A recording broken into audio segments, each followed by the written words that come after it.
हम कई बार लोगों की तरफ देखते हैं कि भाई ये अपने आप ही जज करने लग जाते हैं, लोगों को बिठा के देखते हैं, अच्छा इसकी मतलब शक्ल सूरत सही है कि नहीं, ये डायमंड बनने लायक है। हम खुद ही फेल पास करते रहते हैं लोगों को।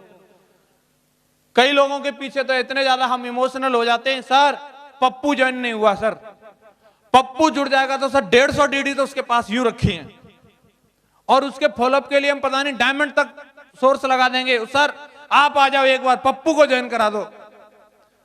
और आपको मालूम है पप्पू हमेशा फेल ही रहता है, वो कोई पास होने वाला नहीं है, उसके पीछे लगने की जरूरत नहीं है। मेरा अनुभव रहा है, जिनके पीछे में लगा रहा, जिनके लिए मुझे लगता था ये तो तोप है, ये तो एटम बॉम्ब है, वो एक पटकनी के बराबर भी कुछ नहीं किया। लेकिन इंसान की जब मेहनत का कोटा पूरा हो जाता है तो उसे डायमंड कभी भी कहीं भी यूं ही मिल जाते हैं। दोस्तों, मैं लोगों के फॉलोअप करने पे कहीं भी लगा हुआ था, मैं लोगों से मिल रहा था, लोगों से बात कर रहा था, लेकिन मुझे नहीं लगता था कि मेरी टीम में कोई दमदार बंदा आएगा। कब आएगा, कहां से आएगा, मालूम नहीं। एक शाम में ऐसे ही बैठा था, अंधेरा था, सामने चारपाई पे दो व्यक्ति बैठे थे, वो आपस में कुछ बातचीत कर रहे थे, मुझे उनका चेहरा भी नहीं दिख रहा था। उनकी बातचीत सुनते सुनते मुझे लगा वो बहुत बड़ी बड़ी बात कर रहे हैं, तो मैंने उनको इनवाइट किया अपने प्लान के लिए, और उन्होंने मेरा इनविटेशन एक्सेप्ट किया। और अगले दिन जब सवेरे जब वो वेन्यू में आए तो मुझे यकीन नहीं हो रहा था कि ये वही व्यक्ति हैं जिनसे रात को मैं बात कर रहा था, क्योंकि उनकी बातें और उनका हुलिया दोनों चीज मैच नहीं कर रही थी। वो बात तो बहुत बड़ी बड़ी कर रहे थे, वो अहमदाबाद की, जोधपुर की और पता नहीं कहां कहां की बात कर रहे थे। लेकिन जब मैंने देखा कि उनकी चप्पलें जो पहन रखी थी, जेवड़ी से बंधी हुई चप्पल थी उनकी, कपड़े बिल्कुल एकदम फटे हाल। मैंने कहा सर आप वही हैं जो रात को हमें मिले थे? बोला हाँ जी मैं वही हूं। और मैंने उनको पूरी श्रद्धा के साथ में प्लान दिखाया और सिस्टम का फॉर्म भरवाया और उनके साथ मिलकर काम किया दोस्तों। और वो व्यक्ति आज इस बिजनेस में मरकरी है, उनका नाम लाल बहादुर शर्मा है।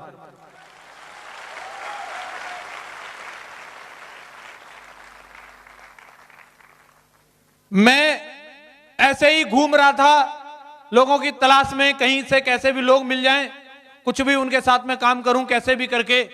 मैं और राहुल जी मेरी टीम में लीडर हैं, हम दोनों लोग, मेरी एक लेग बहुत अच्छी चल रही थी, वहां पे मनोज चौधरी जी और सर लोग मिलकर के दिल्ली में आर्मी एरिया में बहुत अच्छा काम कर रहे थे। तो हम सोचते थे आर्मी वाले लोग हमें मिले, तो हम आर्मी एरिया में बैठे रहते थे, लेकिन आर्मी वाले हमें भाव नहीं देते थे, हम ऐसे थे बच्चे से, तो ऐसे ही चलता कर देते थे, चल भाग छोटू कहां से आ गया।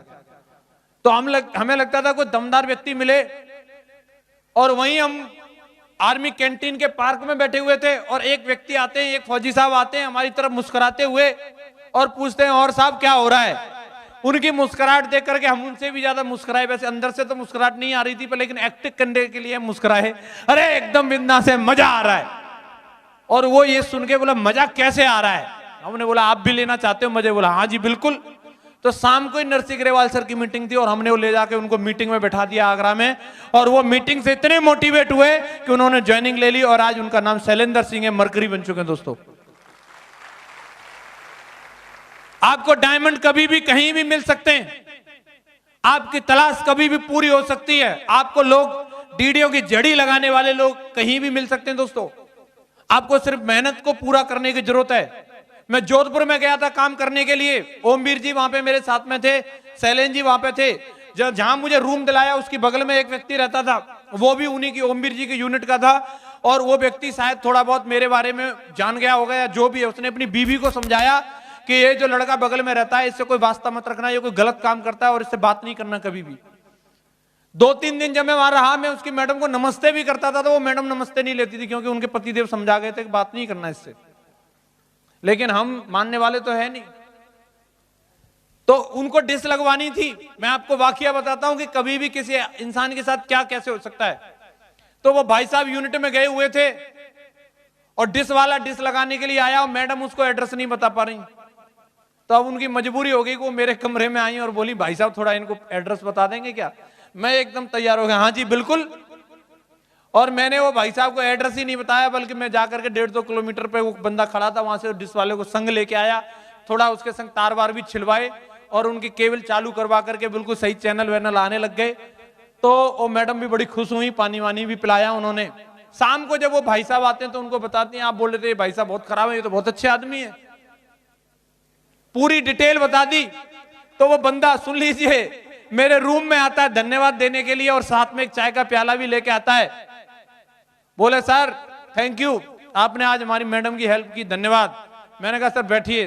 चाय लेके आया था, मैं चाय पी रहा था और साथ में मैं किताब पढ़ रहा था। स्वेट मार्टन की बुक थी, कैसे बने करोड़पति। किताब का टाइटल पढ़ के ही बंदा फ्लैट। पूछता सर किताब पढ़ के भी कोई करोड़पति बन जाता है? मैंने कहा बिल्कुल। प्रोस्पेक्टिंग शुरू। तो बोला कैसे? मैंने उनको एक पैराग्राफ पढ़वा दिया उसमें से, पार्ट टाइम बिजनेस वाला, जो मैंने थोड़ी देर पहले ही पढ़ा था।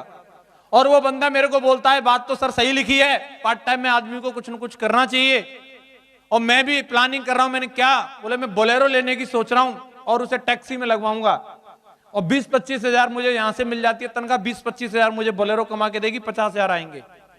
बात तो सही है सर, आइडिया तगड़ा है। मैं कहा बोलेरो आएगी कितने की? बोले 6-7 लाख की आएगी सर। तो मैंने एक आइडिया मैं दे सकता हूं आपको जिसमें मात्र 8-10 हजार रुपए लगेंगे, 25-30 हजार तो आपको यूं ही मिल जाएंगे। बोले बताओ सर क्या है? मैंने कहा लो प्लान। मैंने उनको रात को ही प्लान दिखाया। प्लान दिखाते दिखाते 11:30-12 बज गए। बंदा इतना इंटरेस्टेड हुआ, मैंने सीनियरिटी की इंपॉर्टेंस बताई।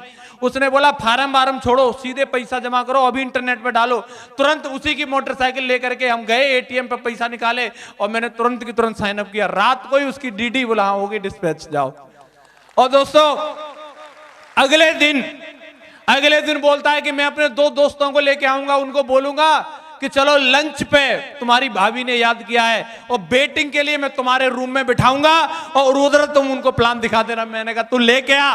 और वो बंदा जा करके अपने 2 दोस्तों को लाता है, मेरे रूम में लाके बिठाता है। लंच करने के लिए आए थे, मैं उनसे हाथ मिलाता हूं, मैं पूछता हूं सर क्या नाम है आपका?